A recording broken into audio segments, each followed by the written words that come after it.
Things Podcast.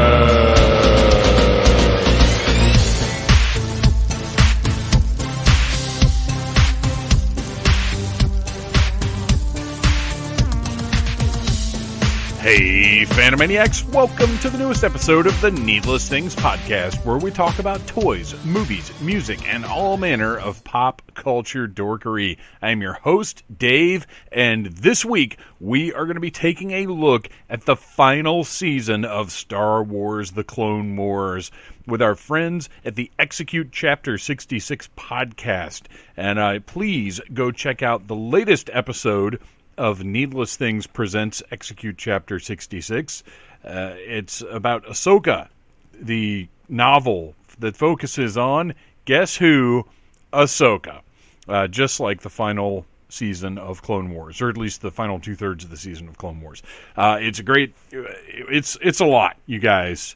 It's very sentimental. Lots to think about, lots to look at. Very surprised at the way things tied together. So you're going to enjoy this conversation. But before we get to this conversation, I think we have to have some news. You want some news, Phantomaniacs? Here's some news. I'm sick of this. I am sick of everything being shut down. I'm sick of wearing a mask everywhere. I'm sick of going to work on this weird schedule and not having any kind of having all this extra super cleanup craziness. I'm tired of not being able to just walk into a store and buy the stuff I want to buy. I'm tired of not being able to go to Best Buy. I'm tired of not being able to go to a CD warehouse. I'm sick of it. I'm sick of it all. I don't want to have an agenda of buying toilet paper and soap just so I can go to Walmart and run over to the action figure aisle, because fortunately here in Georgia they haven't roped off the action figure aisles. It's craziness. I wanted to hear Purple Rain on vinyl. I got into a big Prince thing last week, watched Purple Rain, listened to basically every Prince album, and I was like, man, I really want to hear Purple Rain on vinyl. It's one of the greatest albums of all time, probably in my top 5. It's incredible from beginning to end. I want to put a needle on that thing, sit back in the Phantom Zone, close my eyes, lean back, and listen to every single one of those tracks until it gets to the end of the A-side, and then I want to get up. I want to flip that platter over, put the needle back down, and listen to the rest of the album, ensconced in the comfort of the Phantom Zone. But no, I can't even have this simple pleasure, because the most reasonable place to get this record from was, of course, Amazon. Amazon, who I think is completely full of shit with this, we're prioritizing things to... You're prioritizing masks and gloves and cleaning products, except guess what? You've been out of masks and gloves and cleaning products since I started trying to order them 6 weeks ago. I think you're full of shit. I think you're leaning back and saying, these suckers are paying for Prime, and we're giving them dates that are like 15 days away for regular stuff that we could get to them in no time, no problem at all. And so they send me this copy of Purple Rain, because it was the most reasonable price for the most reasonable amount of time. And you know what they did? They stuck it in a bag. They put it in a bag, a vinyl bag. No protection whatsoever. The album comes, it's bent to shit. Looks like it's been stuck up an ogre's ass. It's the worst piece of garbage I've ever gotten in the mail in my life from Amazon. So I put it right back in the bag, print up a return label, have to take it to, I have to get up and go somewhere, which violates all of this, and put it at the UPS drop-off. And now I don't have my copy of Purple Rain. I'll never order a record from Amazon again, and I'd be lying if I said I'm never going to order anything from Amazon again, because in this day and age, that's not a reasonable proposition to make. But I'm just tired of all of this. But that's what we got to do, because we have to be safe. We have to watch out for each other. We have to make good decisions and do the best we can do with this whole thing. I just would like to be able to go to the record store and buy a record and not give some online piece of shit money for garbage product that I'm not even going to be able to use. And that's the thing, is Walmart and Amazon have got to be loving this, because this is murdering small business. Walmart, the worst retailer in the history of retail, and yes, I consider them to be worse than Amazon, because Amazon may be like killing local business, but they're not choking actual manufacturers out to death the way that Walmart does. So, like, you can get your product onto Amazon, regardless of who you are. Walmart has the final say over who lives and who dies in the retail market, which is why I hate them so much. But they've got to be loving this, because we're all just stuck at home with so few options of how to get the little things that get us through day-to-day life in this craziness that we're enduring right now. And now murder hornets are on the way. Oh, great! Open up for the murder hornets, and then bears with chainsaws and shark birds, and who knows what else is going to happen before the end of this fucking year is over. Anyway, let's all try to be kind and hang in there. And maybe if you need to vent a little bit, do that from time to time.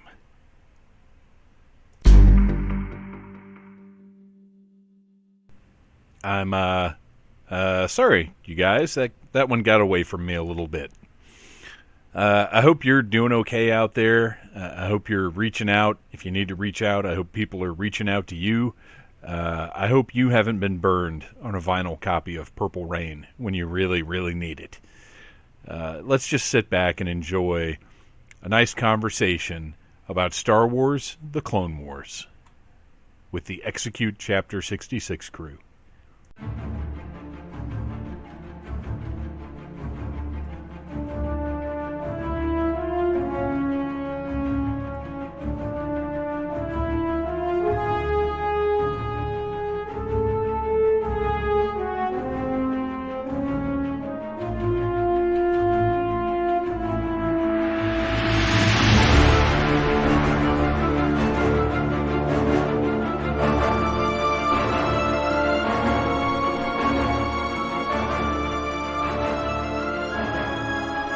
Phantomaniacs, one of the most epic stories in the history of a galaxy far, far away, recently came to its conclusion, although no stories ever truly end in the world of Star Wars.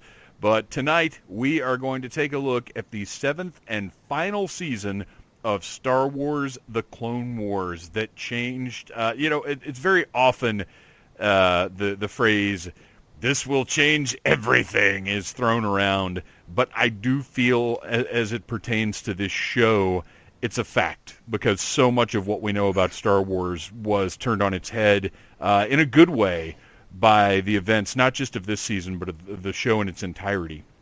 And joining me tonight are the crew of the Execute Chapter 66 podcast. Welcome, Ryan, Chad, and Beth. Hey, it's good to be here. I'm just here to talk about Stinky and why he's back. Oh my gosh, can you imagine if we were trying to do an episode about the whole Clone Wars series? It wouldn't be possible. It would take a couple of weeks. Yeah, and we don't have that kind of time, so we're just going to get into it with Chad's... I don't know what the hell you're up to. I got plenty to do. I got plenty of time. We got started a little bit late, but that's my fault for planning a podcast on the night where every white person in America has to have tacos. Things got delayed a little bit, but we're all ready to get right into it. This season was basically a gift from Disney. Did you get your salsa, Ryan? You're damn right I did. Just checking. Well, and it apparently took them exactly 22 minutes to deliver it. Oh, I went back. Oh, you had to go get it? Yes. Oh, my God. Well, I feel slightly better about this now, because I thought you had some poor person bringing it to you. Oh, no, I went and got it. At the palatial Schweck Estates. No, I'm not that bad. I wouldn't have had someone deliver it. All right, so, Chad... A gift from Disney. Sorry, I cut you off. No. That's okay. Because I'm throwing it over to you anyway, do you want to tell us a little bit about how this season came about? Because we were pretty much done. There was no expectation, even though we knew there were storylines to be resolved, I don't think we had any expectation that it was definitely going to happen. No, they had even gone so far as to release the animatics right, for several story arcs from the season. Yeah, Filoni had shown pretty much the entire Bad Batch arc at a con or celebration or something, and so these stories were kind of already known as far as that goes. So it is kind of them going back and telling stories that some of us already knew, but I'm not exactly sure how it came about. I know it was in the works for a while before they revealed it. I do know that. Ryan, do you remember how when they announced that they were doing this? I don't remember exactly. They announced at Comic-Con, I think it was Comic-Con, in 2018, I believe it was, with the trailer. They definitely have been working on it since 16 because E.K. Johnson, when she was writing the Ahsoka book, had been told, you can't do certain things because this is the story we're telling. So they at least had started working on then. They had released the Son of Dathomir comic, which I think originally was supposed to be episodes in the next season. So that story had kind of been written already. I think so was the novel Dark Disciple. Correct. By Christine Golden was also an arc from what would have been the final season of Clone Wars as well, involving Quinlan Voss and Asajj Ventress. Mm-hmm. Yeah.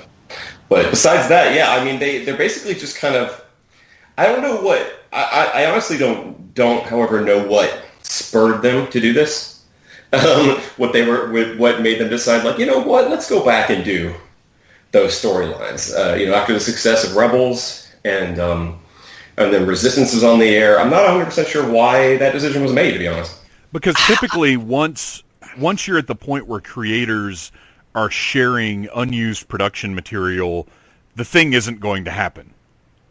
Right, usually, that's why, you only show those things, after the fact, Do you think part of it is connecting, if there was an even longer-term plan, connecting the story kind of tissue between where Darth Maul goes, where Ahsoka goes? Like, you've got to fill those holes to get to Mandalorian and other things, Solo, for example. Like, it kind of completes that linear story.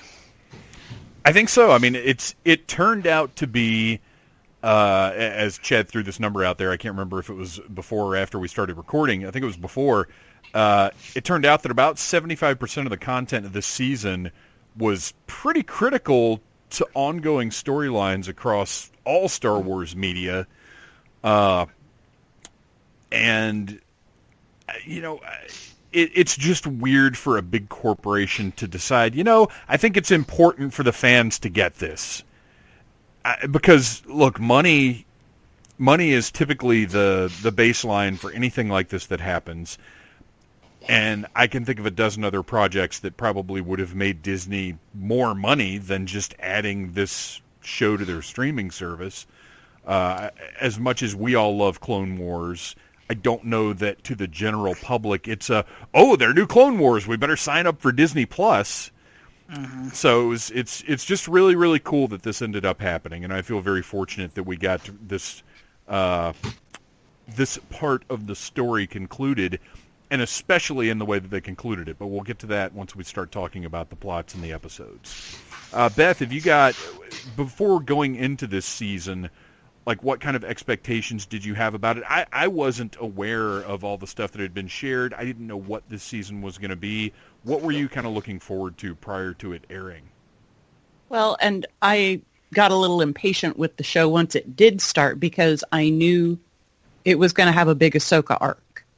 And so right from the bat, I was like, all right, they're going to drag it out for a few episodes. They're not going to bring out Ahsoka right away because everybody's expecting it, because if you listen to our podcast, we just did an episode about the Ahsoka book. So I knew that there was going to be a tie-in from how she got from where she was when they left off at the Clone Wars to where she was in Rebels.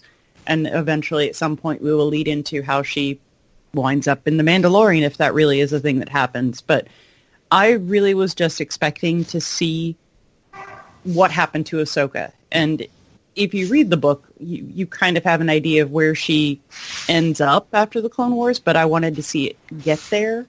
And I think how they got it there was really, really good, and it was really interesting. And I am very, very thankful that we got this season, even if I didn't love every single episode. just to have it at all is amazing. And let's face it, I'm in it for those last 4 episodes because those 4 episodes might be the best Star Wars that I've ever seen. It's possible. I don't know right now, but it might be.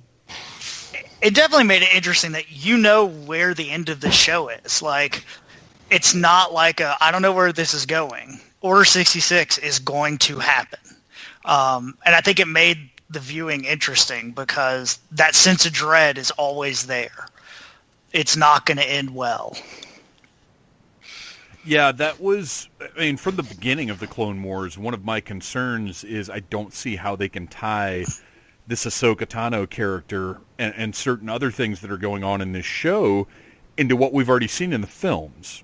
And, you know, Lucas always kind of played fast and loose with continuity of shows and books and comics and whatever else versus the movies, and there were actually things that just didn't seem like they could be resolved and make sense. And they did. They wrapped it all up, and it worked. And they, I think, had to do some plot gymnastics, but they did them very well. I was very satisfied with this. With the idea of if you watch the movie, you don't even know that this very important character, Ahsoka, exists. But they made it work for me. Was it satisfying for all of you? Absolutely. Yeah, it was. Yeah, there were definitely tears, but it definitely... I was never as worried about it because I can take my Star Wars stories a little independent sometimes. So if Ahsoka was just on the show, I was okay with that. But the way that they did do it and have her be almost Rosencrantz and Guildensterning it, you know, running parallel to the events in Revenge of the Sith, I found to be very satisfying. And like you said, it does kind of, you know, if you go back and watch Revenge of the Sith, there's probably not a moment on screen where she would have come up in dialogue. You know, Yeah. things are pretty intense from start to finish. Well, what really sold that for me was we come in on the conversation between Mace Windu, Yoda, and Ayla Secura, and Ki-Adi-Mundi. That is a portion of that conversation is from Revenge of the Sith. Yeah. And then there's a very clear cut to where we're back in our story that we're following, but they did that a couple of times where they took very specific things that you know are in the movie and showed them as that movie's going on in the background of this story. Yeah. This better story is going on while you're watching shit. What they did do is they super screwed it up for anybody who wants to watch Star Wars media in order now, because what are you going to do? Hit pause on Revenge of the Sith to watch this part of Clone Wars and then turn that back on? And it's going to be really tough for anybody to go chronologically with this stuff anymore. IGN, have you ever heard of a supercut? Yeah, IGN actually already has a really cool video up that puts the scenes from Clone Wars, Revenge of the Sith, and Fallen Order, the video game, puts them all together on screen, and you get to see Order 66 as it took place through those 3 different forms of media. It's a really cool video. It's only like 2.5 minutes, but it's really neat to see that those things do tie together and that they do flow through those narratives. Okay, well, I got to go, so see you guys later. And I will say, you know, I'm not going to downplay the way that Order 66 was originally depicted in Revenge of the Sith. It broke me up when I watched that movie, and it's still to this day I get the feelings when I watch it because, you know, the idea that the Jedi have been fighting alongside these clones and they get turned on, and that they're the good guys, and that this is the big bad's plan coming to fruition. It is a powerful scene in the context of the movie, but what this show has done is add so much more emotion to that event by actually showing the relationships, not just between the clones and the Jedi, but between the clones themselves. And but I don't want to get too far ahead because we're really kind of talking about the end of the season. Episodes. We need to get back to the Bad Batch, the Absolutely. opening episode that disappointed Beth so much because Ahsoka wasn't in it. No, I wasn't expecting her to No, be in the no, first it's- episode. I knew it wasn't going to happen. And for me, this seemed like a perfect start because it was a classic Clone Wars episode of like, here's a group of clones. We're going to follow them for a couple episodes and see what clones are up to. Like, I really kind of liked that it threw us back into that. Now, Ryan, how much knowledge did you have beforehand of what this season was going to be? I mean, not a lot. We knew that they were going to do the Siege of Mandalore, that they were going to do the Bad Batch, and then that the last ones would be Ahsoka and Order 66. But that's about it. So we knew the major beats of what was going to happen, but not how it was going to get there. I didn't know they were going to use, and I don't know if it's in the storyboards. It's been so long since I watched them, but if we knew that that was going to wrap up the Echo storyline or not. Surely it's in those storyboards, but I think that was a really great thing about that first arc too, is, that was kind of a major thing that was just kind of left out there, was finishing off that Echo stuff. It was also the only arc, not really, kind of, where we got a lot of Anakin. I mean, I know we got a little bit of him in the last arc, but one thing that was, to me, weird about the season is kind of our leads, or at least our leads when the show started were kind of absent. Anakin's in it some, but Obi-Wan's pretty not there. Padme doesn't show up at all. They kind of really, what season 7 kind of said is Rex and Ahsoka are our main characters. Yes. Yeah. And maybe they weren't when the show started, but they are now. Well, and that makes sense because it bridges from the events of Clone Wars to the events of Rebels, where, again, right, Ahsoka and Rex are kind of your main representatives of this era. Well, and also, this is their Revenge of the Sith. Yes. Like, Anakin and Obi-Wan and Padme have their Revenge of the Sith. It's happening right now. And quite frankly, who needs Padme when you get Prince Shizor? What a... We're not there yet. We're not there yet. Sorry. We did get We're not, but I was so excited about it, I had to say it. I know. Yeah, I was surprised. We got the one holo of Anakin talking to Padme. And then right after, Obi-Wan, they make it completely clear that Obi-Wan knows exactly what's happening. Everybody knows. I was surprised they went ahead and went out and did it. But I really liked how they treated Anakin in that first arc. Like, you see him slipping more and more, which you didn't. I wish we had gotten even more of that. With him executing whatever the Spider Tech Union guy was. Trench. Admiral Trench. But to be fair, as you guys know certainly better than I do, if you're following all of the media, you do see Anakin's fall detailed a lot more. Like the only thing that I've really read was his presence in the last Thrawn book, which I'm not to the third one yet, but where he ends up destroying this planet. Yeah. And that's definitely a key part. Up to this point, there was an older episode of Clone Wars where he straight up murders, I can't even remember who it is at this point. He's standing behind a guy and he just turns his lightsaber on, pops out of the dude's chest, and you're like, whoa, shit, this is a kid's show. I didn't know we were doing that. Oh, yeah, I remember what you're talking about. It's one of those things with Mandalore and Satine and all that. Yeah, I feel like the guy was like an informant or a double agent or something like that, and Anakin's like, all right, well, we're going to take you into justice now, and then boom, something along those lines. And there have been little bits and pieces like that throughout. But yeah, I also like that they didn't go too hard and heavy into evil Anakin with this, because it's not what this was about. Yeah. Now, there was one Anakin part that I really disliked, and it was on the bridge, and I want to see if Chad can figure out what it is. Okay, we'll get there. On the bridge? On the bridge scene, yeah. Didn't even like on the bridge. I don't know. I loved the music was great. It was. I don't know. What bothered you on the bridge? There's one moment after Anakin finishes that he does the Luke Skywalker shoulder dust off. Oh, which immediately okay. All right. Jedi. Yeah, okay, I didn't see that. All right. Okay. I don't I associate that with Jay-Z more than I do Mark Hamill. So didn't really come to me. But yeah, no, I think you're right.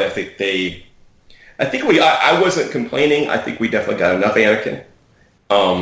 And you're right, they do. He's slipping, but to me it's more, they're all just tired. Yes. This thing's been going on for a long time. They weren't supposed to be doing this, and they're getting tired. And what I think Filoni has done, and the whole crew have done, is they've decided that Ahsoka is going to be the lens through which we view the Jedi. And she is the strongest indictment of the Jedi that we've seen. She is kind of she became our way in, and we didn't really think of her that way when the show started. She was the annoying kid sister. But she's since become our kind of entire viewpoint into this area of the story. And she's kind of on the right side of this, but she sees all the things that we're supposed to feel from the prequels, from the fall of the Republic. She's experiencing that and understands it in a way that I think maybe the movies didn't. Well, and what's so great about the way the showrunners treat her is, when the Jedi encounter her, they don't come at her with, "Oh, look, it's the one that quit, it's the one that's wrong." They almost acknowledge her viewpoint. Yoda totally gets it. Oh, absolutely. Mace Yoda. Windu, maybe not so much. No, Mace is a cock in this season. Holy cow.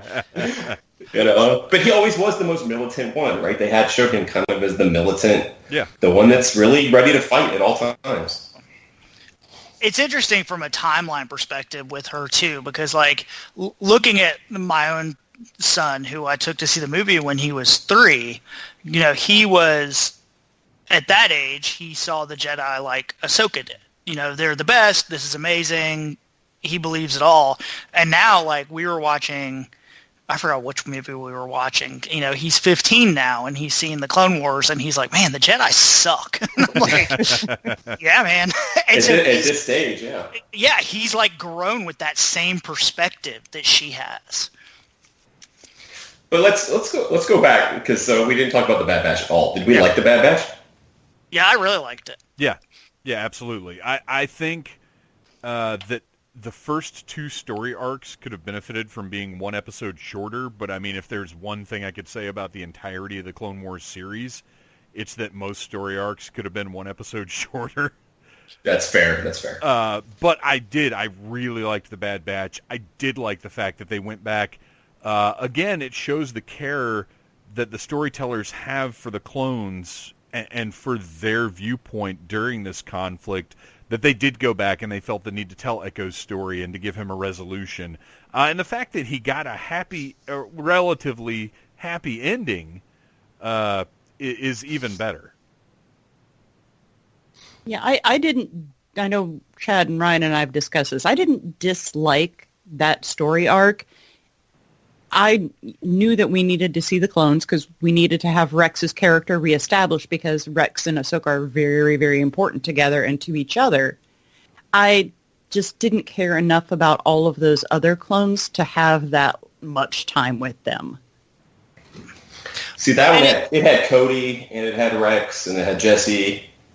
I mean, the guys that they introduced, the Bad Batch themselves. Oh, I didn't care about those guys. Mainframe, Roadblock, Low Light, and Flint. See, that's the thing is I didn't care about those guys. I loved that because they were the tropiest tropes that ever troped out of Tropeville, and I was on board 1,000% for their ridiculously overdone.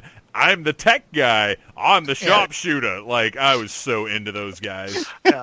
I want to blow some stuff. It's a cartoon. It's fine. It's what I want. It's cartoon. Yeah. It works too for Rex because, Echo is one of those last ones that's part of his core little group.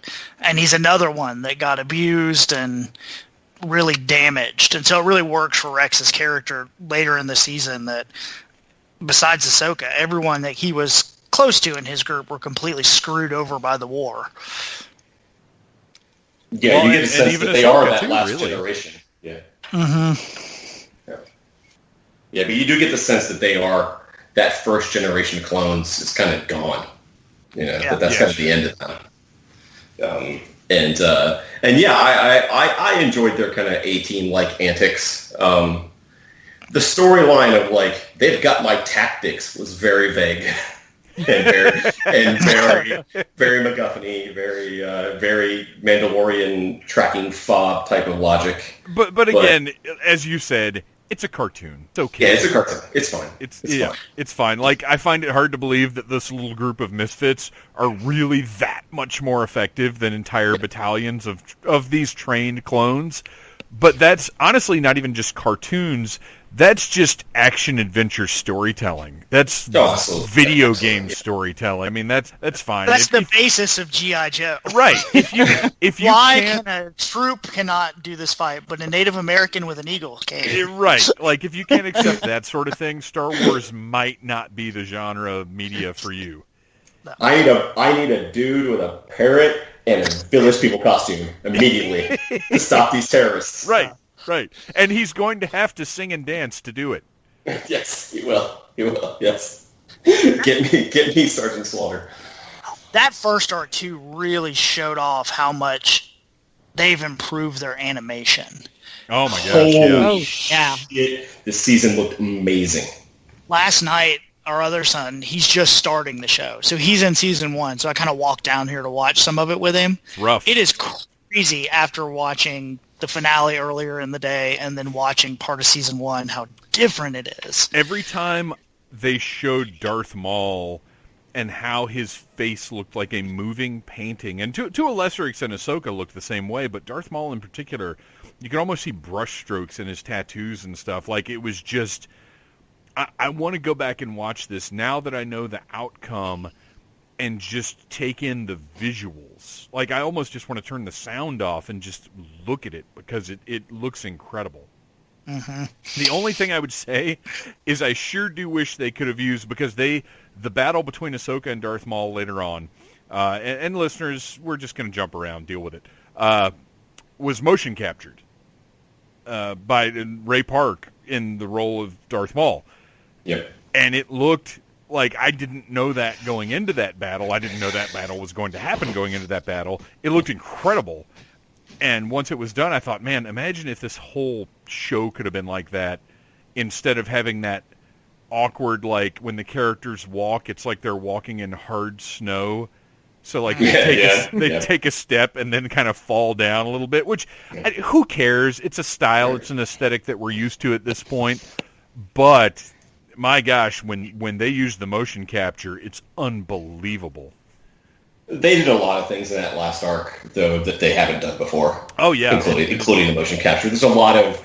they deviated from a lot of things in that last arc. I want to see that in a theater very badly. Yeah. There are places in this season where I literally could not tell the difference between the animation they did for the show and animation that was done for the movie Revenge of the Sith. Like, the animation is that good in places where I'm like, is that animation or is that movie CGI? I can't even tell. Yeah, there were a few shots from like the opening montage in the first episode where it's catching you up. There were reproductions of shots. And I almost wondered if they sort of overlaid the Clone Wars art on actual shots from the movie. Like rotoscoped them. Yeah. I don't know. It'd be interesting to see. Hopefully they'll do a gallery about this. Yeah, I haven't watched... have you guys watched The Mandalorian? Oh, it's fantastic. Yeah, I need to start it. Oh, man, it delivered... I figured it was going to be like a 20-minute hype piece, essentially, but it's a full-on, like, Blu-ray special feature, like, deep dive thing. It's wonderful. Excellent. So Bad Batch... very cool. We get some cool Misfit G.I. Joe style clones. We get Echo's story wrapped up. Lots of action. There is a lot of... the first 2 arcs of this season, I feel like they're almost like old Doctor Who episodes where people just keep getting captured over and over and over again. Yeah. But kind of like how Frodo keeps passing out. Yeah, yes. But that first arc, really cool, and I felt like it dropped us back into, as much as Clone Wars is about what goes on between Attack of the Clones and Revenge of the Sith, it is, to me, it has always been its strongest point is giving us that perspective on the clones. It uses characters like Ahsoka and Anakin and Obi-Wan to do that, but I'm always interested in the cost of war, and that's what this show does. When it's at its finest, it's giving us a good look at that. And I thought this arc really did the clones a good service in that way. Yeah, I also thought it was important because it helped reacquaint me with specific clones. Like I know these characters, but just it solidified Rex and Cody and Jesse in my mind. Yeah. Going forward, and I think it was important to introduce at least a couple of those guys because, like I said, basically we have one story arc about Rex, one story arc about Ahsoka, and then one story arc about both of them. So they kind of collide, and so I thought giving us a lot of clone stuff, and it is the Clone Wars, and that is one thing, like you said, that is one thing that makes the show special and different from all other Star Wars is the clones and the point of view of the clones, as opposed to them just being battle droids in different armor that Lucas treated them like, where they were just fodder. Right. And so they're characters here, and we care about them. Any final thoughts about this first arc, Ryan or Beth? No, I think it was good. Yeah, it was good. It could have been a little shorter, but yeah, I'm here for the last 4 episodes. I'll talk a lot then. The first arc really was just like classic Clone Wars. It didn't feel like a final season kind of arc. It could just be an arc in any season of the Clone Wars, which I think was good for the reintroduction. Yeah, it could have been in season 2. Wouldn't have looked as good, but it could have been in season 2.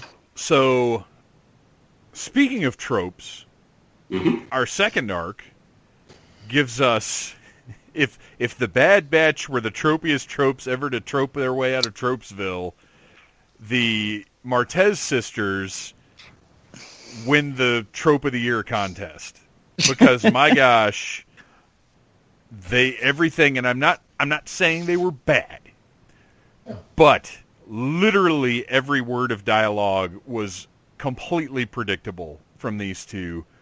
I don't want to be overly negative about this arc because I did enjoy what it told us about Ahsoka and her journey. But now I'm going to pass it over to Chad, who has 6 pages of notes about this arc. I do not, but I will say this. I enjoyed this arc. Again, it's 1 episode too long, but it's specifically 1 episode too long. Meaning that the 3rd episode does nothing. Yes. The 3rd episode. You mean does the one nothing. where they get captured and escape and then get captured again? That didn't do anything for you? Here's the thing. That's the best episode of the 3. It's the most fun. And yet they killed it at the end when they get recaptured because you're like, well, what was the fucking point of that? We moved nowhere. But the episode itself, I was like, this is pretty cool.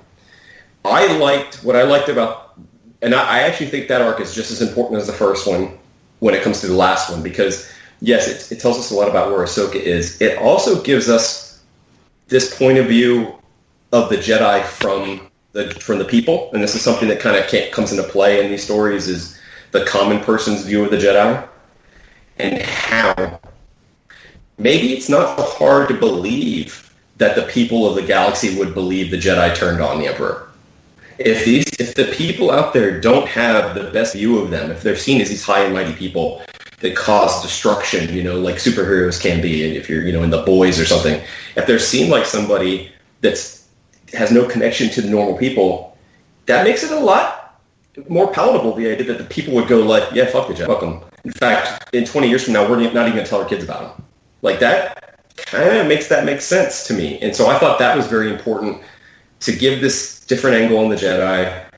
It is very similar to the Ahsoka novel. We talked about that on our last episode, that in the Ahsoka novel, she befriends some sisters and kind of works. Works as a mechanic. So there's a little bit of that in there. I liked Trace quite a bit. I didn't love her sister, but again, you're right. They are cliches. They're cliches, but their characterizations were a little different. We haven't seen characters quite like them in Star Wars, but their actions were, pretty easy to predict. And yeah, if they had just sniffed out that third episode, I think it would work a lot better. But man, I messaged you guys as soon as it was over, so pissed, because I was like, what was the point of that? What was the point of a 20-minute chase just to get to recapture it again?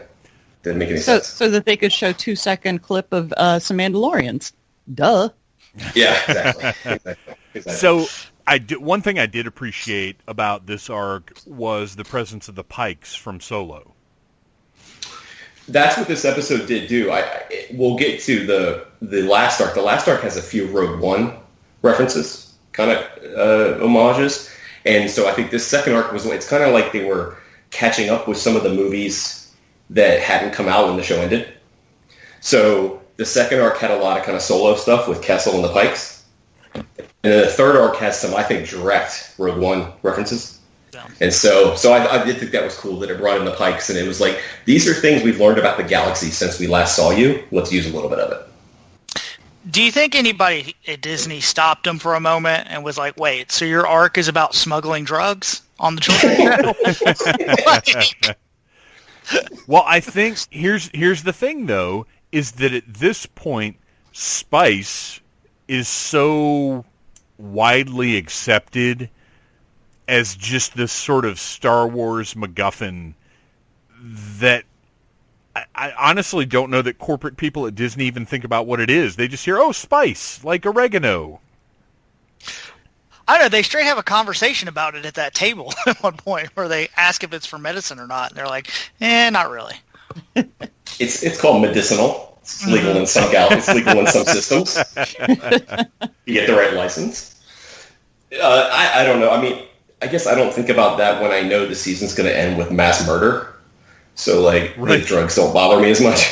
But I do get what you mean. There is a thing. But it's also, it's kind of after school specialist, though, because Ahsoka's like, we can't do that. So, at least our hero bucks against it. Yeah, and I don't think... Trace is the one who dumps it. I mean, she's the one who's like, no, let's get rid of it. That scene was so painful to watch because it was so bad and predictable and illogical.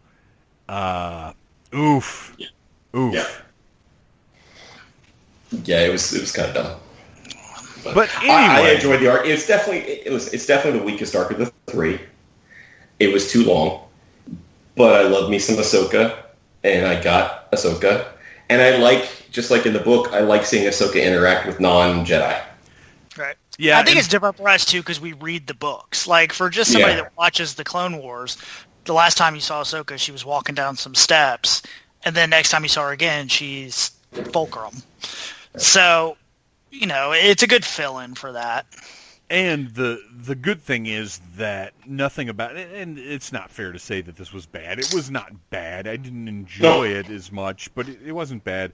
But at no point did anything in it drag Ahsoka down, which very often stories that we don't love as much can have a detrimental effect on the primary characters, and this one did not, because all the way through Ahsoka was still the same character we've always known, still true to herself, and at no point was acting in a way that gave you like cognitive dissonance about what we know about her.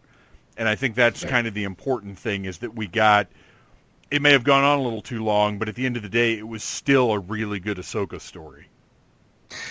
And we needed to spend that time with her before we got into the chaos. For sure. We needed to spend a little time to see where she was mentally, that she's still reeling from all of this. We needed to see her, like Ryan said, the last time we saw her was her walking away, if you just watched the show. So you need to see her, what she's like after, the fact that she refuses to call herself a Jedi, the fact that she's hiding her powers, that she's meeting these people that don't like the Jedi, that she's barely getting by, she's riding this shitty speeder and all this stuff. You do need to see that stuff before we get into the big finale. So at the end of this arc, the previous arc just sort of ended, wrapped its own thing up, and then we started with Ahsoka in the next arc. This arc leads directly into the final one. where at the end of episode 8, we get the Death Watch, we get Darth Maul, we get Bo-Katan, we like the last, I would say, about 8 minutes or so of that episode. You're if you were tuned out a little bit before, you were back in it. How great was Bo-Katan in the series? Oh my gosh. She was awesome this season. Katie Sackhoff did a great job. She was awesome. Well, I absolutely love everything she does. I even love her on The Flash with her completely insane accent. It really is. I just think she's one of those actors that is having the best time of her life. She gets it. She appreciates what she does. She loves this genre stuff. And she pours 120% of herself into all of her roles. She is the best. And the fact that she's in Star Wars is so cool. She could have helped Padme out a little earlier. Whatever. I'm going to make Chad really angry right now. Oh, no. And maybe some of the rest of you, I don't know. But I know this is going to piss Chad off. But I think that Bo-Katan is such a better leader for the Mandalorians than Sabine. Because she is the shoot first, fuck the questions style leader that I think the Mandalorians need, rather than a sassy, graffiti, exploding kid. Well, do you know who agrees with you? Sabine. Sabine agrees with you. In times of peace, Sabine would be a better leader, but in times of conflict, like we're seeing in this show, Bo-Katan is the obvious choice. There's no comparison whatsoever. And don't get me wrong, I love Sabine. Oh, she's awesome. But here's the thing, it's yes and no, because there's a moment in the beginning of the third arc where Ahsoka says something about, Bo-Katan says something brutal, and she's like, man, you're nothing like your sister. But then, near the end of it, the last time I think she sees Bo-Katan in the story, Bo basically says she was tired of this. That she wishes she could rule peacefully. That she, yes, Sabine not Sabine. Satine. Those names are way too close together. They are. Damn it, Filoni. Satine had failed, but that maybe there was, not to get Buddhist about it, a middle way, where Mandalore could exist in between this total warlike culture and total pacifistic culture. And that's what it felt like Bo-Katan was heading towards, at least what she was thinking. Chad, I think your connection might be a little weird because you're turning into a robot from time to time. Oh, I'm sorry. Okay. That could just be Chad. Yeah, it also might just be Chad. I am doing the robot. Well, that's probably your problem right there. I would also like to point out that I think it's a crime that we never got a figure of Satine. Yes, I agree. So this arc, go ahead. This arc was important. This arc needed to happen. We needed to see. We had to reconnect with Ahsoka. We had to, and we also had to see her perspective on the Jedi, her perspective on the conflict, see her reaction to the common people and what they think of the Jedi.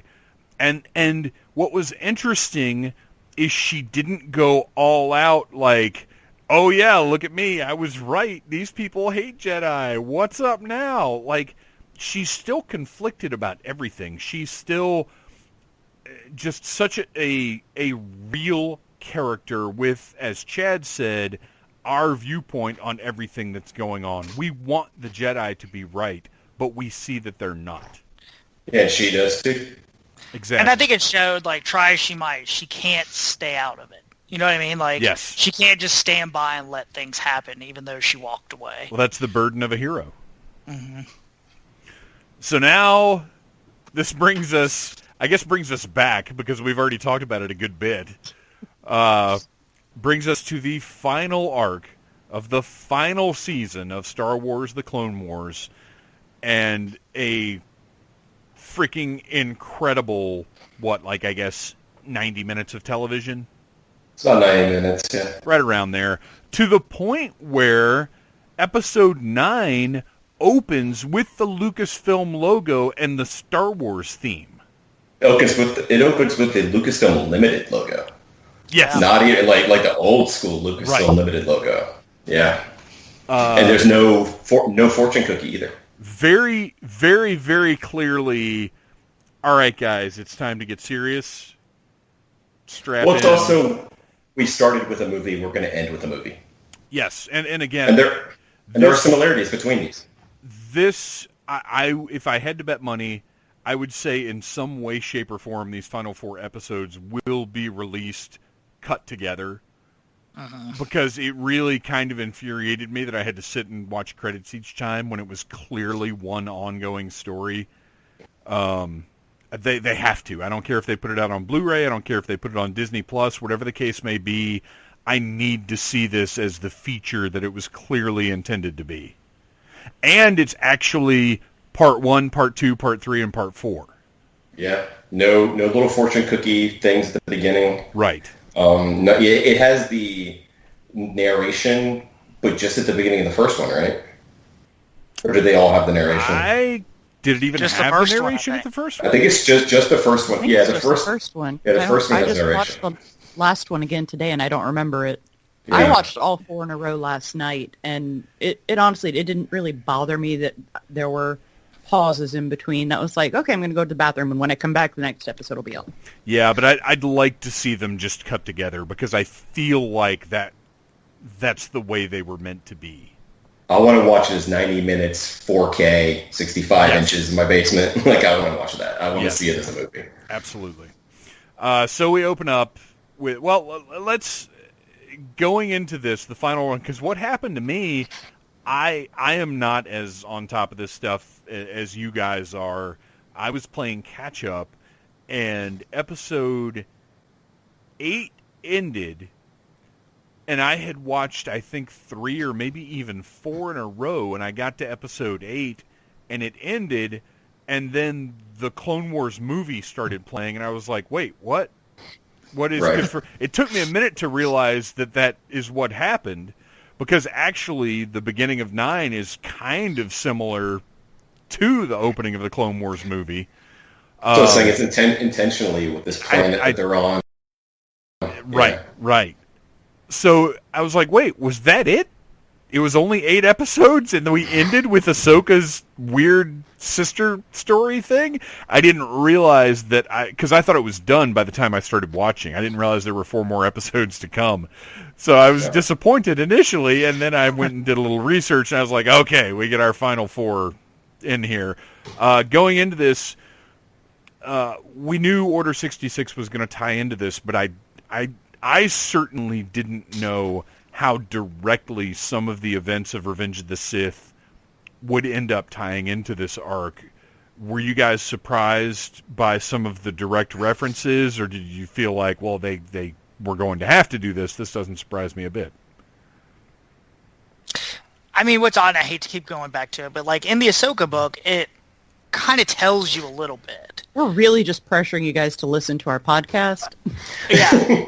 And so, like, you kind of knew Darth Maul, there was going to be, Order 66 would happen and Darth Maul would get out, and that's kind of what they said. And Obi-Wan and Anakin got called away. But then, I was surprised how much all of a sudden it became Revenge of the Sith and how more in-depth it was as to what happened. Yeah, and it was important, in retrospect now, it's important that they do that because that was a galactic war. There was no way the events wouldn't be felt in the story that we were watching. And I'm glad that they embraced it, and I'm glad that they went all out, and the fact that they actually used dialogue from Revenge of the Sith later on. I didn't even realize this watching it, but they literally used dialogue from the movie in those recordings that we were talking about before.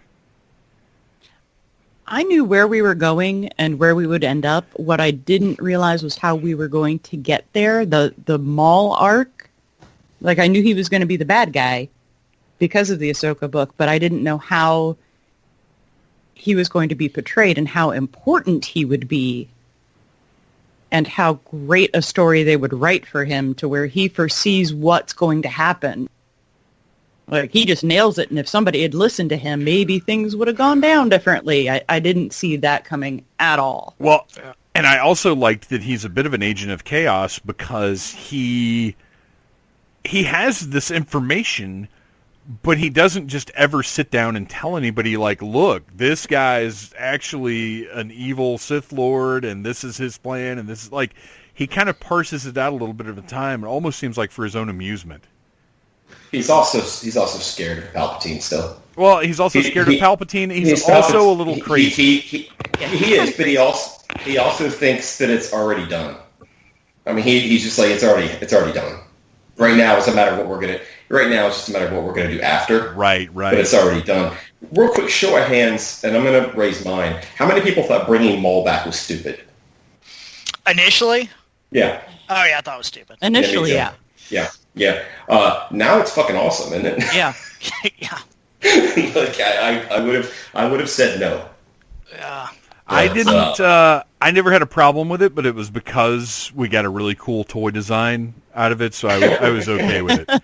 I was fine with it.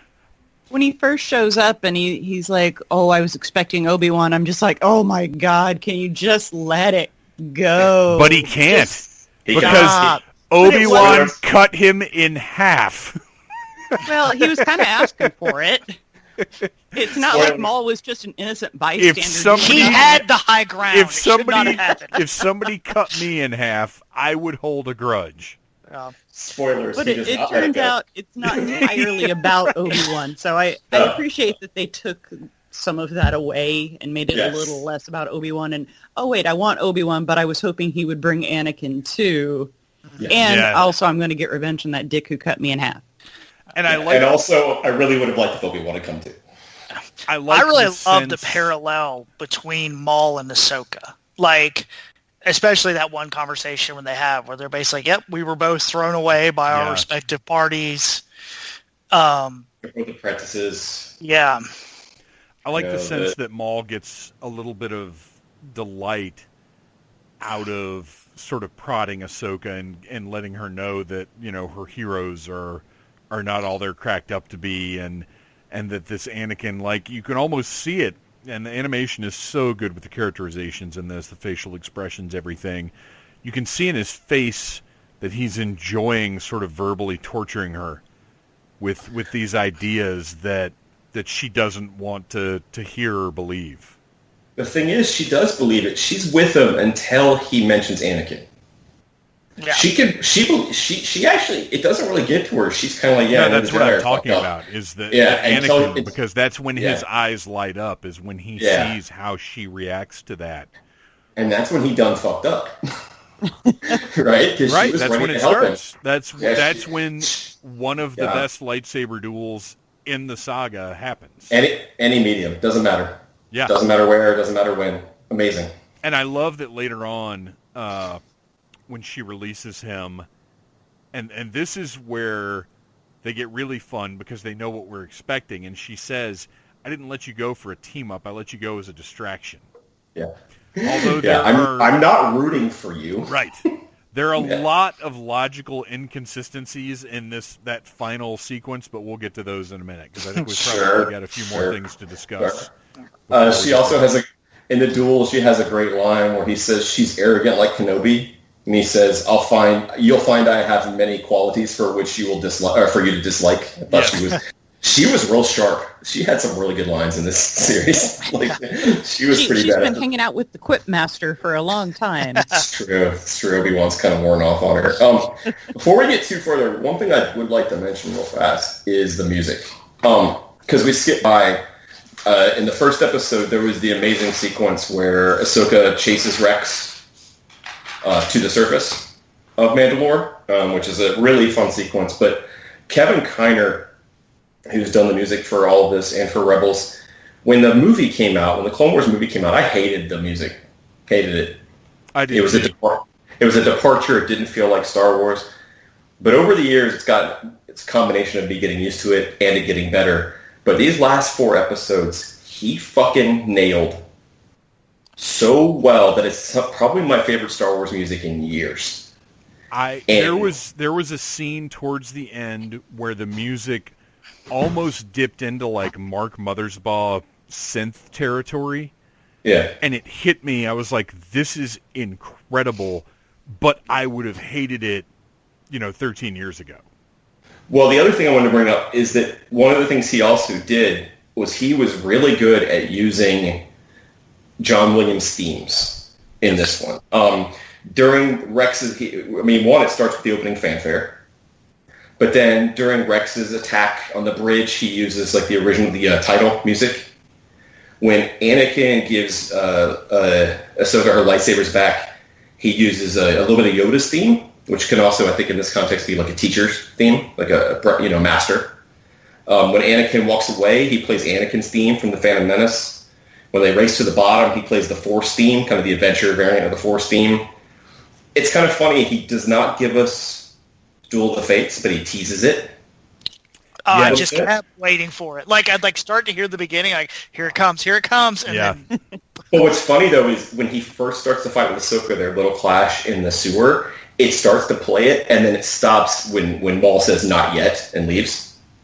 It's like a musical tease to go along with the tease in the show, where he starts to give you a little bit. And then the big one, when Ahsoka's fighting the clones, it plays Anakin's Dark Deeds, which is the track from Revenge of the Sith that was during the Purge. So I thought he did a really great job of wrapping in all these John Williams themes while also creating a whole bunch of new original great music on his own. So I just wanted to, before we go too far, to point out that Kevin Kiner deserves an Emmy for his work on this. This is some of the best Star Wars music I have heard since, the 80s. Like, it's really phenomenal. And in my opinion, he's actually the MVP of these final 4 episodes. So, if we're handing out awards for these episodes, I honestly think Sam Witwer and Ashley Eckstein were fucking amazing. Yeah, they were. They were so good. And Witwer's always been good as Maul, and Ashley Eckstein's always been good as Ahsoka, but they fucking nailed it. Witwer was so fucking good. Sam Witwer is unfairly good at everything. Yeah. Even as the worst luckily he's version... not good looking. Luckily he's ugly. Even, yeah, right, yeah. Yeah. Even as the worst version of Doomsday ever committed to screen, he was still great. Yeah, he's you're right, Beth. They both kill it in these final episodes. They're fantastic. When you bring up Ashley Eckstein, and I want to touch on something here, because if you watched, there are a lot of interviews with Dave Filoni on YouTube right now, and I recommend everybody go check them out because there's some really interesting information to be found. One, that he gives his blessing to the name Baby Yoda. He says, son, I'm out. He says, I don't think he has a choice, does he? He says, well, what else are you going to call him? That's his acceptance of the Baby Yoda moniker. Breaking my heart, Dave. But what also came up when asked about The Mandalorian, he said, obviously, I can't really talk about that. And the interviewer said, there are rumors about a live-action Ahsoka. Now, I thought it had been confirmed that Rosario Dawson was going to be portraying Ahsoka on The Mandalorian. Is that not? It is not. See, I thought it was a done deal. I mean, everybody seems to know it, and it's been reported, but it's not been confirmed by Disney. Okay. It's kind of like that new Disney Plus show that Headland is making. Everybody's known about it for 2 weeks, but it wasn't actually confirmed until yesterday. Disney hasn't confirmed it. Dawson hasn't confirmed it. Yeah. Eckstein's been asked about it on Instagram and stuff, and she's been pretty diplomatic about it. So, and to bring up Ashley Eckstein real quick, yesterday she wrote a children's golden book called I'm a Padawan, which is from Ahsoka, the little golden book, and she did a live reading on Instagram yesterday. The book that my girls really enjoyed. That sounds adorable. And it's really cool, and her mom was with her. It was really sweet. But it was the girl, because I've gotten my girls kind of hooked on Ahsoka, which makes me very happy. And the instant she was talking, and then she kicked in her Ahsoka voice to do the reading, because it's a little different, and their eyes lit up. They were like, oh! It was really sweet. Do you think the reason your children beat you up all the time is because You push them a little hard into the Ahsoka thing. I do not push them at all. I do not buy them Star Wars stuff. So they kind of come to it on their own. They come and watch stuff with me, and they're like, "Who's that?" And they ask. So I don't push them. Well, where I have an Ahsoka shirt. My 6-year-old daughter does not. Well, I want the Ahsoka Clone Trooper helmet hoodie that Filoni had on in one of the interviews. Yeah. That's the one that you posted on Facebook? Yes. Yes. That's a good hoodie. I want that when she saw the 501st and they'd all painted up their helmets. Oh, God. So I teared up a little bit. Where I was going with that is, to my eyes, and obviously they're influenced by this rumor, Ahsoka looks exactly like Rosario Dawson in this final season. I noticed that too, and I couldn't figure out if it was like me just trying to like reconcile the two in my head, or if that was a purposeful thing. I think it's really good casting. If they do I didn't notice it, so maybe it's a mental thing. The way that she, obviously the shape of her face, her lips, her nose, her eyes, the way that she moved, everything. But like you said, Ryan, maybe we're just projecting that. Yeah, I already thought she kind of did. I mean, that was so. I guess she did look like her to me, but I always thought Rosario's been petitioning for this role. Like, this isn't just some random rumor. She's wanted to play this part. So I don't know. I thought it was. I don't know how intentional it was, but we asked the question at the beginning how this came about. Maybe it does have something to do with that. Maybe this is a rev up for her coming in. Into live action. Which one? So we have direct reference to Obi-Wan and Anakin's activities throughout this story arc. And there is a point where Grievous, it's mentioned that Obi-Wan has tracked Grievous to Utapau, and she says, oh, so that means this war is almost over. And there was the way that they animated her face, the hope in her voice was just heartbreaking, because we all know, yes, the war is almost over. Yeah. Right. Yeah, I think it is important to point out in that context that Ahsoka is not perfect. She refuses to believe the truth about Anakin, and her attachment to him, to use the Jedi Nuna word, clouds her judgment. As far as she's ready to listen to him all until he says that word, until he blames Anakin. Right. And she does. She believes in him up until the very moment she feels him turn. Uh-huh. She believes in him so much that she trusts Palpatine, Sheev, against all the other Jedi who are like, something's up with him. And she's like, no, he's Anakin's friend. So if Anakin says he's good, he's good. And that scene was brutal. The scene of Anakin joining Sidious and murdering Mace Windu. All right, let me take that back. Cutting off Windu's hands and throwing him out the window. We don't know that he's dead. That's true. Maybe he'll come back. Darth Maul can survive getting cut in half, and if Sheev can come back 30 some odd years later, Mace Windu is probably still out there somewhere. Can we all agree though how awful Mace Windu is? Like, he's God. He's what are you talking about, civilian? I wanted him to be dead after that. Oh, that was rough. Dick. Yeah. He's just terrible. But it made me really want, like, if Marvel would do, like, a what-if Star Wars comic of, like, what if Mace Windu had cut the Emperor's head off and taken over the Senate? Like, I had this whole story in my head that I'm, like, thinking about.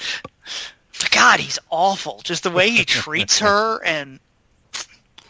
And then Yoda's looking at her with his little puppy dog eyes. Oh, like, I know. Is there anything else you want to tell us, Ahsoka? I know we're all doomed. Animated Yoda is just too adorable. He is. He is. He was very... Yeah, I thought that moment was well done because, to me, when they used the dialogue... Now, they used the dialogue from Revenge of the Sith, but apparently they also blended Matt Lanter's voice with Hayden Christensen's a little bit. So it's kind of both their voices. Okay. And that's why it didn't feel so jarring. Okay. Yeah. What I took from it, though, was that she wasn't hearing those words. she was feeling the actions. Yeah, You know, I agree. Yeah. But it was a clever way to let us know what she was feeling, because they weren't going to cut away and show it. Yeah. So by having the words there, we could feel that's what she's feeling, and I thought it was really powerful. And in the moment we've been, you know, now if you watch Rebels, of course, we already know the moment where Ahsoka finds out that Anakin is Vader, and it's fucking heartbreaking. But that moment is just, this moment is a good, it sets that moment up well, you know, where she's just, it's devastating. And I also noticed in that episode, right before it, it's very quiet. None of the clones say anything when they're in the ship. Oh, you know, there's when you're waiting for it to happen. A solid at least 90 seconds of no dialogue whatsoever. Yeah. Which is a lot like in Revenge of the Sith, in those kind of, the moments where right before Mace goes to the Senate, where Padme is looking out the window and Anakin's looking out the window, and the movie gets kind of quiet and spooky sounding, or on Star Warsy. It was kind of a parallel to that to me. The only question that part brought up for me was, okay, so it seems like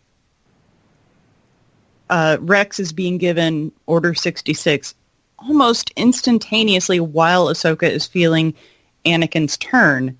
And those don't happen at the same time. Is there like a hyperspace delay with the Force, or what do we talk 60 about? seconds.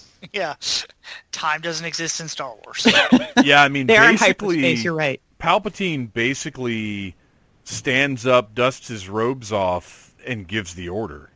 Well, gives his order. He stands up, dusts his robes off, straightens up his prune face. Yes. Calls- Prune Face is a different character. That's right, prune face. And then he dubs Vader. Right. And then he actually. So it's probably a minute. Yeah, I mean, it's You know? pretty close. She walks real slow. It feels like they're happening at the exact same time, though. Yeah. That was my only thing. Was like, wait, what? Yeah, the order doesn't come down until she walks back to him. But yeah, now I don't mind this at all. But in Rebels, Rex said that he cut his chip out Right. and never betrayed his Jedi. I kind of like that he's kind of lying. I don't mind that. Or Well- he's had his brain cut into by a wacky astromech droid using a medical Right. device, and maybe he's not It's totally cognizant of what happened. Yeah. What I did like was that he does kind of hesitate, though. Like his gun is shaking, and you can when he's tell like fighting it. he's trying to fight it. Yeah. When he drops the helmet, because he's trying to fight it in a way the others aren't, because he has the knowledge from what happened to Fives. Yep. Mhm. And so he has just a little bit of a head start on them. And by the way, this last 2 episodes showed us Rex crying twice, and I'm not okay with that. No, Yeah. that was too much. That was rough. It was really rough. And It was beautiful, but Rex crying, Jesus. going along with that, so we get to Order 66, we get to Ahsoka, first recruiting these valiant little astromechs who all get fucking slaughtered. Yeah, they really do. And they bring back, what's his name, RX-7 from way back in the show. Yep. The orange and green one. Yeah. They had someone who was the same model as Chopper, right? Mm-hmm. Like, Yeah, with And the little can arms. I just say, Star Wars, like no other entity that I've ever seen, can make me care about a fancy rolling trash can. Like there is nothing else in the world that could make a trash can so lovable and charismatic and charming and an actual character that I care about, and I am upset when they get blasted. Well, and Star Wars wears its droid murder on its sleeve, because as soon as she recruited them, you were like, "Oh, they're gonna die." We know. Well, we They're know so how cute. They're just trying droids to help. we know how droids that help how non-main character droids like C-3PO and R2-D2. We know what happens to droids that help our heroes.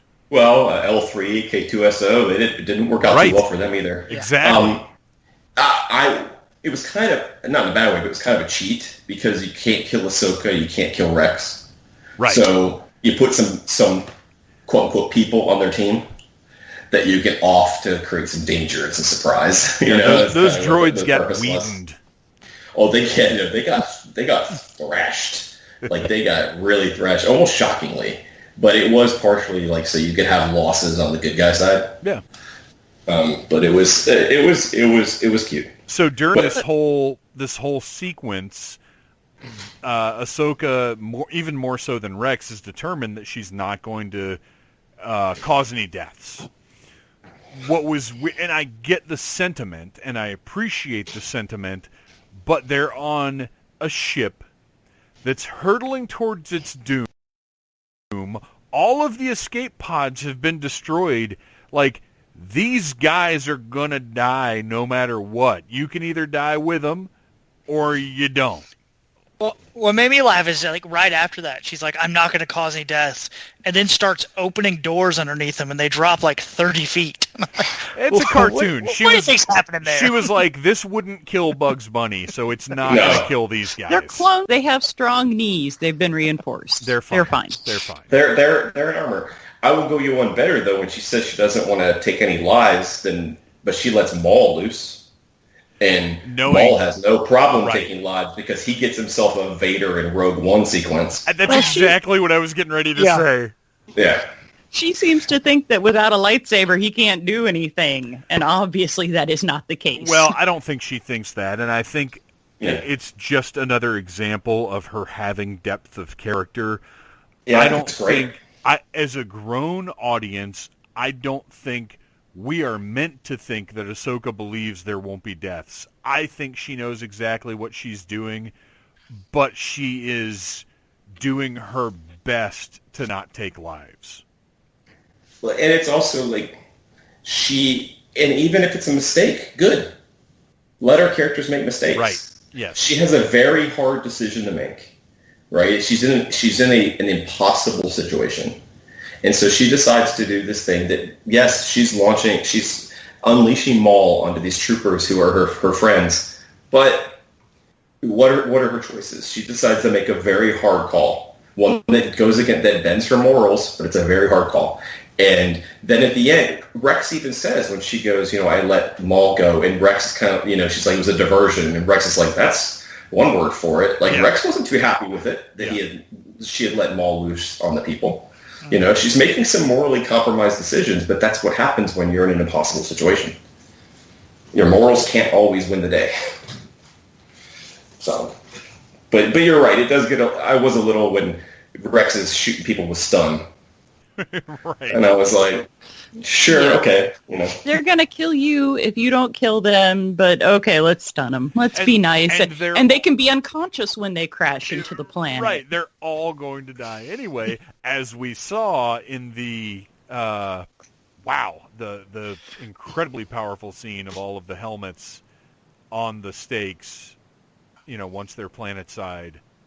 How cool was how cool was that shot of the Venerator getting pulled out of hyperspace? Oh, unbelievable. Oh, yeah. Oh, when it's ripped out of hyperspace and the pieces are falling off of it? Falling off and blowing up, and giant pieces are falling away. Gorgeous. Just gorgeous. Oh, it was like I've wanted to see that image for a long time, like of a ship getting jerked out of hyperspace like that. And even though we know Rex and Ahsoka survive, they managed to create incredible tension as they're escaping the ship. Maul gets in the shuttle and takes off. She has to let him go or else Rex is going to die. What's going to happen? And this is where, for me, this is the kind of storytelling, when people say, I don't want a prequel, I don't want this or that, because I know how it's going to end. Well, I knew how this was going to end, but the journey to get there is what was interesting to me. And the storytellers were so good that I got caught up in it, despite the fact that I know Ahsoka and Rex survive. I've seen them. But this was done so well, that to me is why we do prequels. That to me is why we do these stories that take place in between events that we've already seen, because good storytellers can pull things out of that will still engross you in what's going on and will give you a deeper and better look at characters that you already have an affinity for. So, dismissing things like that is just stupid to me. It's not understanding storytelling. I still get worried every time I watch Apollo 13. Right. As long as it's told well. Yes. That's what matters. And actually, Alex on Star Wars Explained on the YouTube channel, he had the same point. He said, to me, this is proof that you can make a good prequel, that you can make a good story. He's like, because I still, he said the same thing. He's like, because I was still on the edge of my seat the entire time. Yes. And it's not about what, it's about how. Dude, and how it affects the people. When they got to that ship, Rex hops in, and then the hangar just blows out, and Ahsoka's in free fall.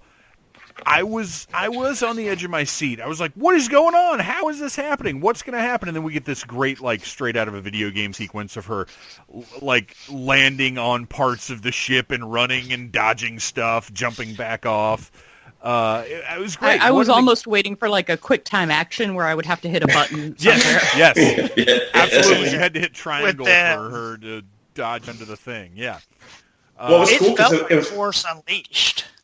Yeah, so did some of the balls. Some of the ball sequences felt like Force Unleashed too. Yes, when him using his force powers, going down the corridors, fighting the clones was. Or when he pulled out the hyperdrive. Yes. I thought that definitely felt that way. Yeah, I actually thought it was interesting that the first episode of the arc had Ahsoka and Rex racing to the surface, and then this sequence with the Y-wing was kind of a similar type situation where Ahsoka's jumping from ship to ship. So it's kind of a little bookend to their adventure. This is how they got here. This is how they're leaving. To go back real quick to Maul pulling out the hyperdrive, I was definitely mashing the X button the whole time. Yeah, you got to tap it real fast. Yeah. You got to fill up that meter. Yes, absolutely. So that brings us to the ship crashing on the planet. Ahsoka and Rex having their memorial service for these clones who were trying to murder them, but were also their brothers. And just really powerful when she dropped that lightsaber. It had to happen, but I was still like, no!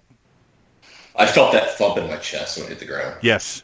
Even I knew it was going to happen. Well, and what was so powerful is we had spent these last episodes with her sort of finding her place in things again, and maybe not becoming a Jedi, but realizing that the galaxy needed her. And she opens the door. She couldn't just walk away, and then it ends with her saying, yeah, this is all fucked. Forget this thing. I'm out. Well, when one of the conference calls she was on, one of them, either Mace or conference calls. She says, it's a webinar? Was it on? Were they on Zoom? When they're on Zoom, right? And they're talking. One of them says something about, "But you're not doing this as a Jedi," and she says, "Not yet."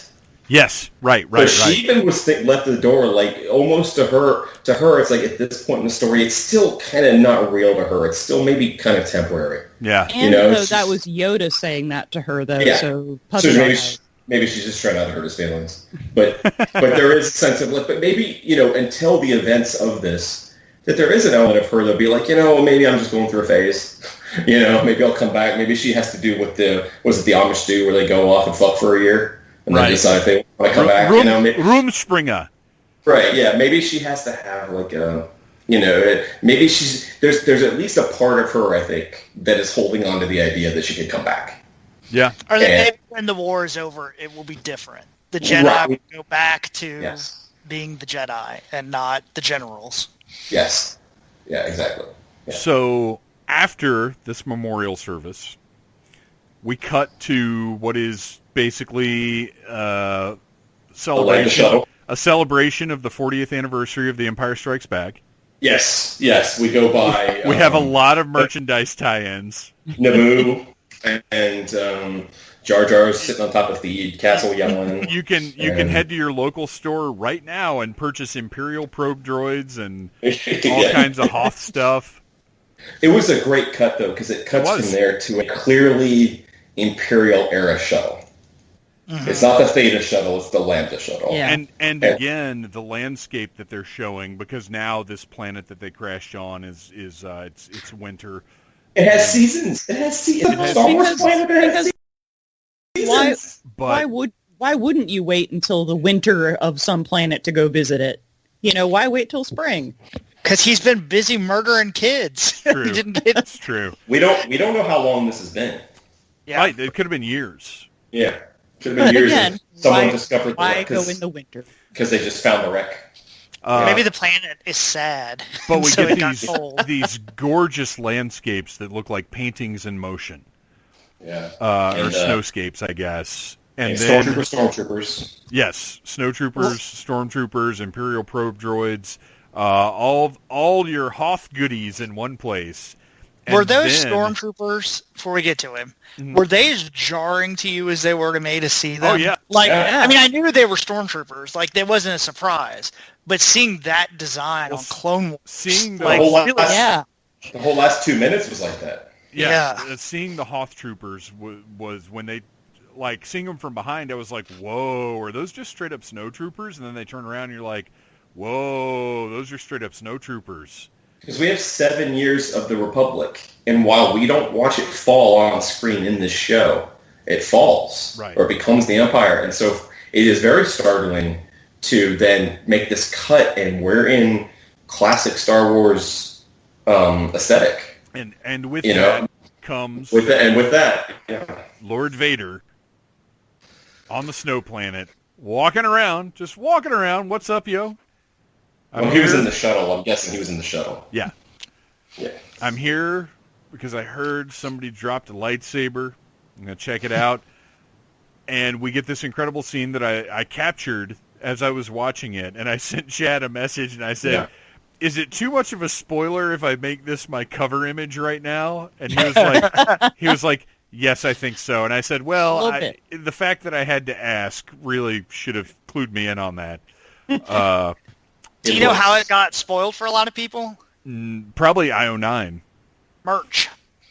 Oh, There's really? already merch that's going to come out with that design. Oh, And okay. it got leaked like 2 or 3 days before. Oh, Him standing in front of the ship looked like a photograph. this is incredible. Yeah, it was gorgeous. It was unbelievable. I wanted a whole show that was just in that, square mile.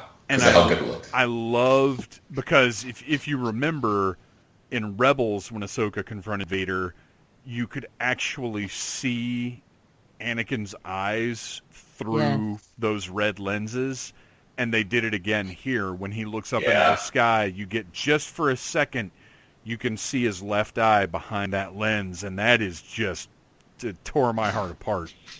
Because this was the Anakin that we've cared about for the last however many years. This wasn't Hayden Christensen's no.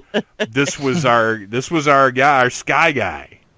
And our lead, and the guy who was on front and center on the poster, as much as it ended up being Ahsoka's story, it started off Anakin's story and Obi-Wan's story, and to have that was the thing. Like Ryan's talking about how shocking it was to have Vader on Clone Wars. Felt transgressive.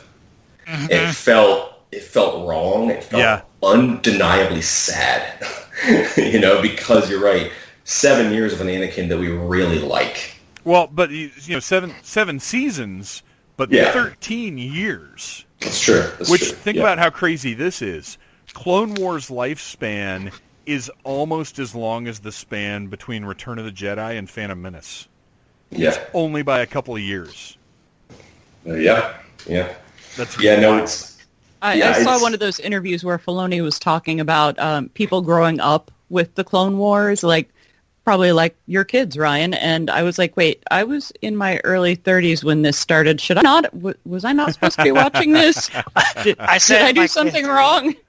I sent my kids a GIF or a meme last night I found that was like the first panel is like, you know that Clone Wars cartoon is just for children. And then the second was just blocked. And I was like, yep, have fun, kids. Just like Wu-Tang, Clone Wars is for the kids. It is. All right. With all the death and the droid murder. One thing that changed and was a little controversial, Ryan probably knows a little bit about this, was that in the book, Ahsoka's lightsabers were described as green. Mm-hmm. And on the show, her lightsabers were always green. But when Anakin gives her lightsabers back, he said he had made some improvements, which he turned to blue, and also means he made them more like his, right? And so at the end, when Vader picks up the lightsaber and turns it on and it's blue, first of all, we're watching Darth Vader holding a blue lightsaber. but also the fact that it isn't just some lightsaber. It isn't just Ahsoka's lightsaber.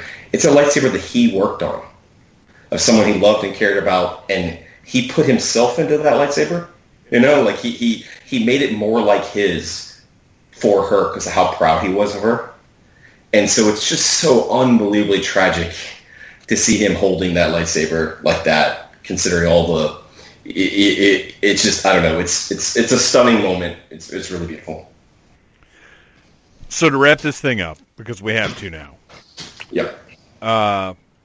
Final thoughts on this series in its entirety. I think we've discussed it fairly well over the course of this episode, but let's start with Brian. Overall, satisfied with Clone Wars? What will be the rewatch rate be for the rest of your life? Just sort of general final thoughts about this season and about the series. Yeah, I mean, I think everybody knows in the beginning there was a lot of pushback against it. I've talked about seeing the movie in the theater hungover and how much I hated it. But it's amazing how good this show got. And really for a kid's cartoon, how complex the issues about war and soldiers really got to be. And there was a scene we didn't really talk about, but it's on the second to last episode where Rex and Ahsoka are standing on the bridge and talk about what happens now. That the clones only existed for war. And those are some really deep issues that the movies never even got into. I think it's got a really high rewatchability value. I mean, I definitely think I'll watch it again. This season, besides the middle arc being an episode too long, and I thought the Siege of Mandalore was a little short. I don't know. I always thought that was going to be a bigger thing, but those last four episodes made it all worth it. Beth, what about you? Final thoughts about the season and the show? I agree with Ryan on the Siege of Mandalore. Given what we know about the Mandalorian, I kind of thought there would be more to it, but I assume that they're going to save that for that show. I went back and rewatched a lot of Clone Wars stuff before this season started that I hadn't seen in, probably 12 or 13 years. And it is still absolutely watchable. And I think asking people to pick up every piece of Star Wars media out there in the world is asking too much. But if you only have watched the movies and you don't watch the Clone Wars, you are doing yourself a disservice as a Star Wars fan, because it is amazing and it only adds to it and makes it better. I would agree. I think out of all of the so-called expanded universe, things beyond the films that are available, I think that Clone Wars is a piece that's very rewarding to go along with it, and that if you're going to get into sort of the secondary support media, it's probably the one that I would recommend the most. And I'm not going to tell people not to watch Rebels and not go pick up a book or a comic or anything, but if you're going to pick one thing to get on with, this is the great place to go. And Chad, you're on the clock. Yes, sir. I'm kind of rewatching it now. A friend of mine is watching it for the first time, and so I'm getting texts from him. And he's having kind of the same experience where he's like, I like this Anakin. I'm like, I know, right? So that's been kind of fun. I love the last season. Beth said it earlier. I think the last 4 episodes are one of the greatest Star Wars stories ever told. Like, top 5. I think the level of competence, the emotional output, the action was phenomenal, but the characters were... I just think that last hour and a half is some of the best Star Wars storytelling of all time. I consider Rebels and Clone Wars kind of just one big thing. Yeah. So I wouldn't recommend Clone Wars over Rebels. I would just say watch those 2 shows, especially since now that we have kind of Clone Wars wrapped up in this way with Ahsoka's story. Man, that's going to be real rewarding when she shows up at the end of Rebels Season 1 for people. I mean, it was for us, and I think now it'll be even more so. So I will definitely be watching certain episodes of the show forever, and I will definitely... I've already watched the last couple episodes of this season 3 or 4 times. And I think it's we've said it before, I'll say it again, Dave Filoni is the second most important storyteller in the history of Star Wars. And he just proved again why. And it's a great show and one of the great accomplishments in Star Wars history, if you can call it that. I agree 100%. I don't think I really have a whole heck of a lot to add to what you guys said. I just want to thank you for coming on, talking about this final season of Clone Wars. And one of you put over the show, Execute Chapter 66. I know Ahsoka ended up coming a little early to tie in with everything that's going on, but is there another episode right around the corner? Well, as the one who is in charge of the person in charge of editing these things, we've got Master and Apprentice ready to roll. I think we'll be rolling that out to you next week. And then after that, one of the greatest stories of all time with Star Wars, books anyway, is Darth Plagueis. You skipped one. We got 2 in the can. Wait, what did I skip? Oh, Resistance Reborn. Oh, Resistance Reborn. I'm very sorry about that. So we've got one more before that because we're going to stop going out of order now because it messes up the ending of our shows. So Master and Apprentice, then Resistance Reborn, then Darth Plagueis. Stay tuned to needlessthingspodcast.com. Holy cow. All these Needless Things podcasts available wherever you get your podcasts. You're all grown-ups. You know how to use the Google. You guys, thank you so much for coming on, and thank you so much for providing an awesome other podcast experience that I'm very proud to have as part of Needless Things. Thank you. Thank you. I forget to mention in the news segment, the Needless Things YouTube channel. Please go subscribe. Share it with your friends. I have been putting up unboxing videos. I did a couple of things for May the 4th. I've got new unboxings coming up all the time.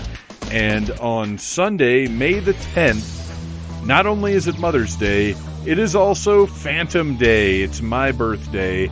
And as a present for everybody, I will be unboxing a Holy Grail action figure, one of the most expensive action figures I've ever bought, possibly the most expensive, pound for pound, I guess. And I'll be putting it up on YouTube Sunday at some point, probably like 11 a.m. or something. I don't know.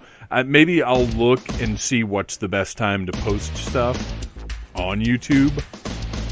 I don't know. We'll see how that goes. But please go over, subscribe to the channel, check that out. I'm having a lot of fun doing these unboxing videos. Sometimes it's going to be new toys. Sometimes it's going to be vintage toys. Sometimes it's going to be other things entirely. I think I'm getting ready to do one for sunglasses right now. But they're very cool, unique sunglasses that are right up the Needless Things alley. These are not like Oakley's or some shit. So check all that out. Follow Needless Things Podcast on Instagram. Follow Phantom Troublemaker on Instagram, where I will occasionally go live and restore a G.I. Joe figure. Possibly something else at some point. And just stay tuned. Keep in touch. Join the Needless Things Podcast Facebook group. Lots of fun to be had there. And hang in there. Hang in there. I love you guys. Thank you for listening to the Needless Things Podcast. You're the best. You can find the show on iTunes, Stitcher, Downcast, or in the ears of a Trader Vic's employee. Love you. Mean it. Uh-huh.